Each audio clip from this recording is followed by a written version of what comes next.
Hello again, all you lovely Terrans, Zergs, and Protosses out there. I am TheFish, and I'm going to be bringing you guys Game 2 of this best of 5 between Grubby and Nerchio. Now, Nerchio is going to be spawning in the top right corner as the pink Zerg. Pink, of course, being the manliest Zerg color you can possibly be.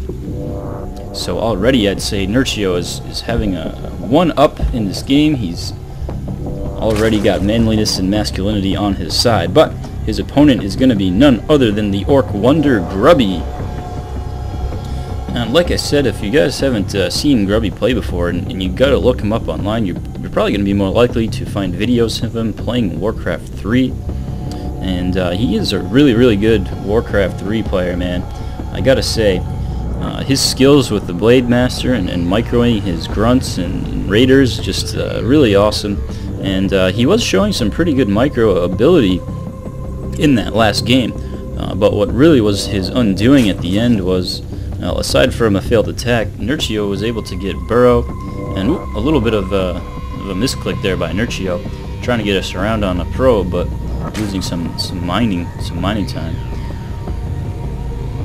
Now, Grubby's undoing was actually Nerchio getting that burrow and the burrow movement for roaches, and not a lot of players you see doing that kind of stuff, and especially against Protoss. It can be very effective if they don't have a Robo Bay out, and they don't have cannons, or they only have one cannon.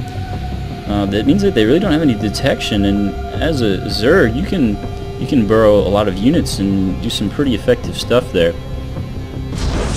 So Grubby's going to be going with a little bit of a risky play here. He's going to be getting his Nexus first before his Forge.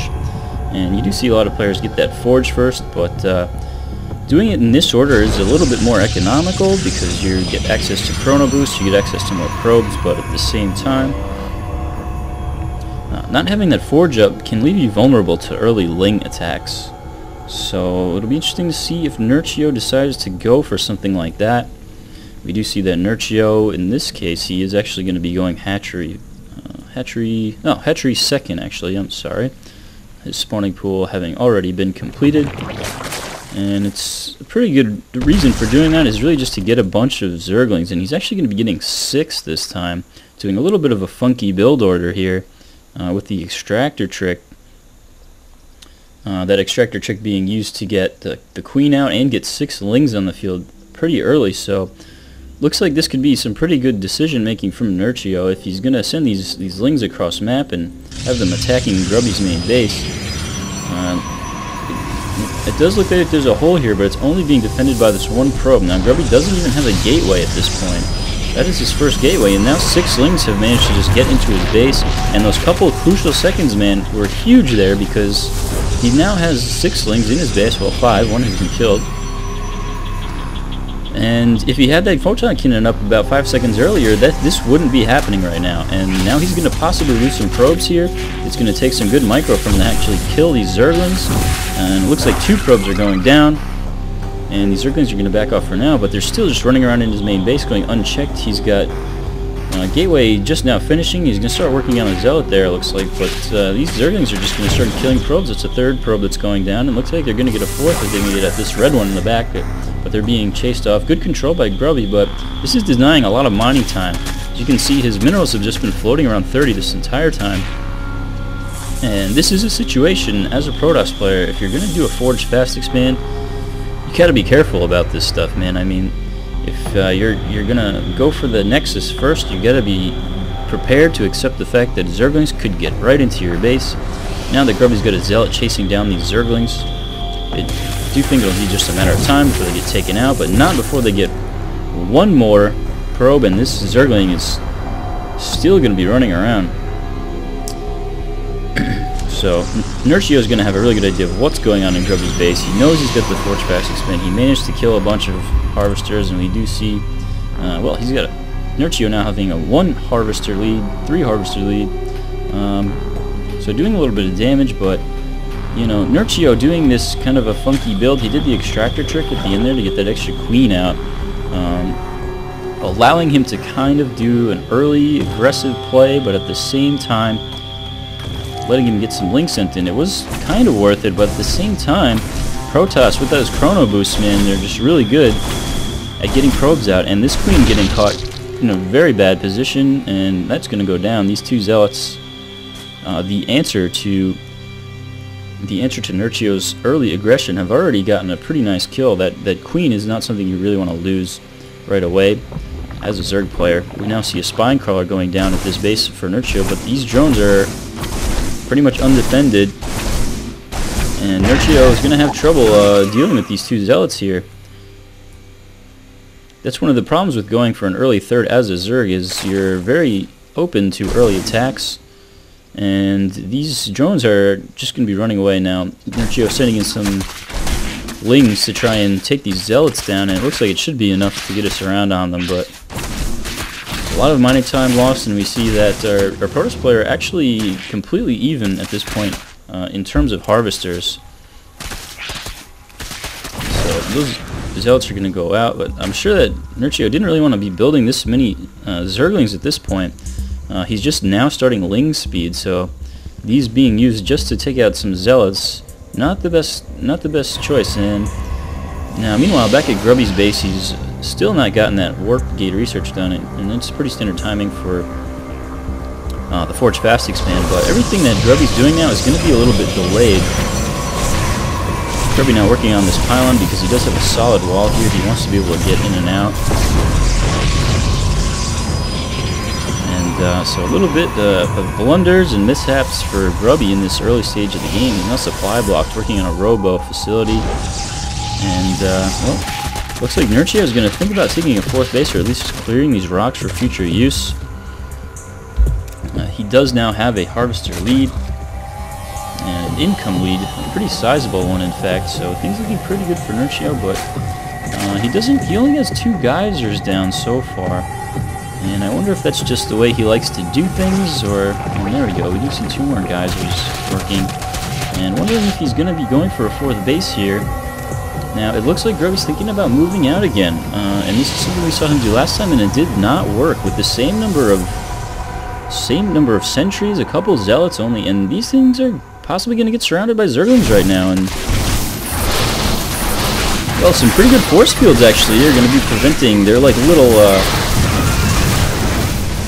damage absorbers here. I like to think of them as airbags in a car. This was like about to be a really nasty car crash where Grubby's sentries are about to get destroyed by Zerglings, but him using those force fields allowed him to save some of these sentries, gave him enough time to warp in some extra reinforcements here, and save these sentries. So that could have been really bad for Grubby, but some quick thinking allowed him to save his units there.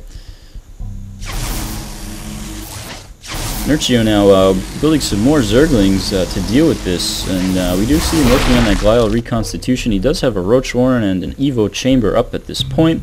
The Carapace level 1 upgrade is a great upgrade if you're going to be going up against Zealots, because it makes them take, well, unupgraded Zealots would take 2 shots instead of 3 to kill a Zergling, which is a huge advantage. But with that +1, it should negate the effect of the ground armor. So Nerchio now coming in with a good number of roaches, and Grubby doesn't have a really good composition to deal with this. He's going to be force fielding these roaches out for now, and it's going to force these roaches to kind of go around the side. Now, Grubby is going to be getting his 3rd base in a weird position, and Nerchio is probably going to be looking for that 3rd base to be here. He's not going to find it, so he's going to be faced with either trying to break down this wall or trying to find that hidden base. And it looks like he's going to try and break down this wall, but now there is a Colossus on the field, and that's going to be really tough to do. They're going to get into a pretty good position, good force fields, but the Zealots are right up next to all of these roaches and lings, and it looks like these roaches are just going to get cleaned up. So Grubby showing excellent use of force fields so far in this game, and these roaches are going to get killed off or be forced to run back home. We do see a 2nd Colossus on the way, as well as that Thermal Lance upgrade for Grubby, so Grubby has managed to grub his way back into this game. At this point, Nerchio is now finally getting that 4th base up, and it's always a good idea to be up 1 base on your opponent if you are a Zerg player. I cannot stress that enough. It's very difficult to keep up in economy with the Protoss and Terran.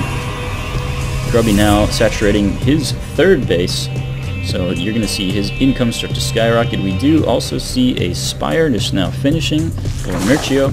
And I've seen a lot of Protoss players kind of complain about how they have no response for Mutalisks right now. But of course, in the heart of the swarm, there will be a new unit that's basically specifically anti-Mutalisk or anti-swarm flyer units. Nerchio going to be coming around, thinking about engaging this blob of units here, but there's a couple Colossi and great force fields again by Grubby to try and hold off these units. Now, if you're a Zerg player and you have a bunch of Roaches facing this kind of a composition, what you want to do is get your Roaches right up next to them, doing as much damage as possible. Or get a good concave, which is now what Nerchio is going to do, and it looks like he might be able to take out one of these Colossi, and no, it will just get away. Great force fields again by Grubby, preventing Nerchio from really doing a lot of damage, and he manages to save this Colossi just in the nick of time. So far, a really close back and forth game, really exciting, guys. One Stalker being misrallied there a little bit, so a little bit of a slip up so far, actually one of the first ones we've seen by Grubby. Now, Grubby does have a bunch of Zealots here, and I'm wondering what he's going to do. They are going to move in now. Nerchio is aware of this, sending in a few Zerglings to counter this, and it looks like this attack is not going to really do anything. Meanwhile, back in the center of the map, we have another engagement going down, and the Colossi are in a really good position to get them some of these Roaches, and again, these force fields is preventing any of these Roaches from getting into a good position now. Grubby's Colossi getting taken down by Eruptors, and that is just a great move by Nerchio. To have the awareness to get these Corruptors out on the field, and down goes the Colossi. So Nerchio having air superiority here and superior numbers at this time, so Grubby's going to be forced back into his base. It looks like he was distracted by those 5 Zealots, just like I just was. So it's going to be interesting to see, will Grubby be able to defend against all of these units now that Nerchio has air control? He has about 6 Corruptors, which should be good against the Colossi, a bunch of Roaches, but no Burrow this game, and that would help. And here we go, Nerchio coming in, trying to get a good surround. His units are just pouring in through this one hole in the force fields, and wow, he's getting a great surround on Grubby's units, and it looks like this whole army is going to go down for Grubby. He's managing just to retreat into his base here, and a ton of units knocking on Grubby's front door here, and that gateway is going to go down. This Immortal's about to go down, and well, this game is looking like it's not really going in Grubby's favor. So a ton of Lings and a ton of Roaches pounding on the front door here, and I'm not sure what Grubby's going to be able to do to stop this. He does have a Void Ray coming in, but these Corruptors are going to take that out pretty quickly. Now Grubby's natural expansion is in tatters. Roaches and Zerglings are just destroying probes now, and a couple of cannons here doing a lot of work, so this army by Nerchio has been whittled away, and there's the GG from Grubby. And what a good game that was. And man, a lot of really good micro by Grubby, but it just wasn't quite enough to break Nerchio. So really exciting game. Gotta say, I'm looking forward to the next one, so let's just go ahead and move right into game number 3.